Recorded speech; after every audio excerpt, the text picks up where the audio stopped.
This morning, as Russia steps up its aggression, President Trump is raising new conditions for tough sanctions on Moscow. But Europe is buying oil from Russia. I don't want them to buy oil.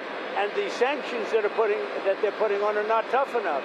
And I'm willing to do sanctions, but they're going to have to toughen up their sanctions commensurate with what I'm doing.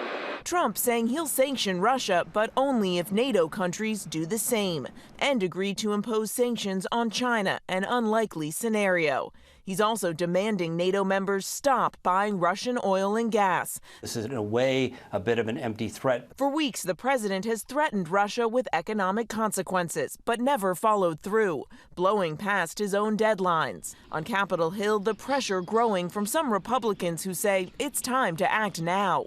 I think appropriate sanctions on Russia are far overdue. It comes as tension is running high in Eastern Europe.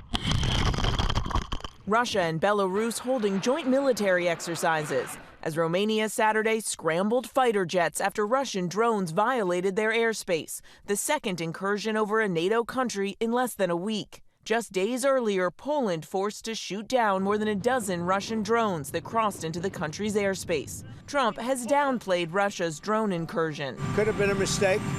Could have been a mistake. But Poland insists it was deliberate. Texas Congressman Michael McCall telling ABC he believes it was too. With all deference to the president, I don't think that was a mistake. I think Putin is testing the resolve of NATO. It's been 1 month since Trump rolled out the red carpet for Vladimir Putin in Alaska, promising he would face severe sanctions if he didn't agree to a ceasefire.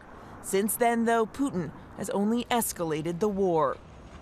And Russia is also, of course, still slow-walking any hopes for peace talks, despite President Trump announcing weeks ago that arrangements were beginning to be made for Putin to finally sit down and talk with Ukrainian President Zelensky. President Trump now conceding this is proving to be more difficult than he initially thought it would be, George. And Mary, the president making new threats to send troops into American cities.